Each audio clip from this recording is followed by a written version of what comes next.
Tell me about your use of critical family history and your new novel, White Bread. I've got that review in the works, and I'm rewriting this other review because of some of Dan's suggestions. Tell us more about what you think the potentials of that are. Okay. This was something I started working on after I retired. So I've only been able to try it out once with a class of students, but it was something that I started working on my own family history. I mentioned earlier that as a teacher, I would frequently draw on my experience as a white person in order to try to help make points and help keep white people with me as I was making points and pushing thinking. And I realized on various occasions when I would have students do family history types of work in class, because I think that all teachers need to get to know themselves. And over the years, I've tried a bunch of different things that involve getting to know yourself as a cultural being and as a historically located being and stuff.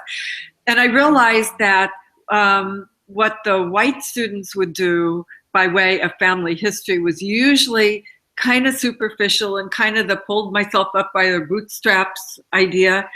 The students of color would actually more get into larger issues than the white students. But I also realized that I didn't know my own history. So I couldn't do much with myself as an example. And so I just got curious as to, what is my history?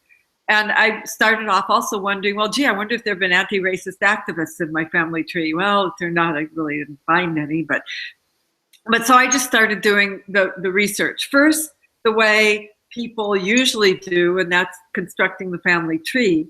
But then I started bringing the sensibilities that I had from the work I'd done in multicultural education and ethnic studies to looking at the family tree within a larger socio-cultural historical context.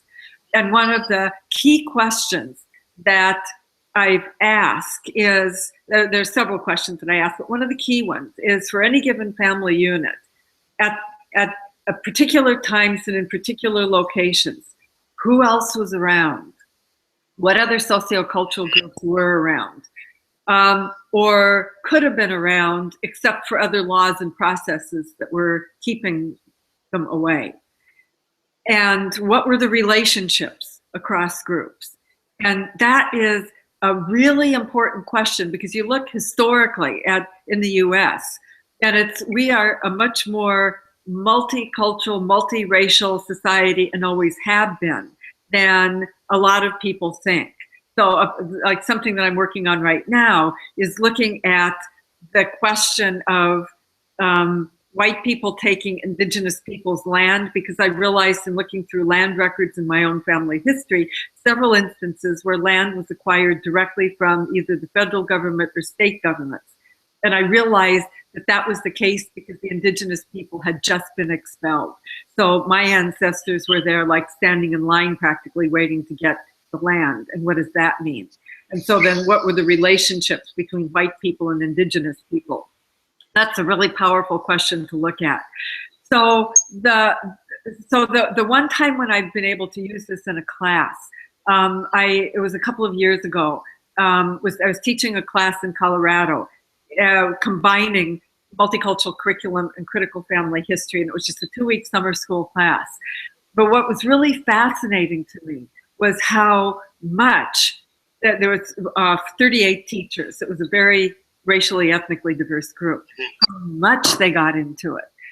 Maybe 3 or 4 of the white ones and one non-white had a real hard time dealing with the questions of power and privilege and kind of didn't want to go there. And then another one who I think had experienced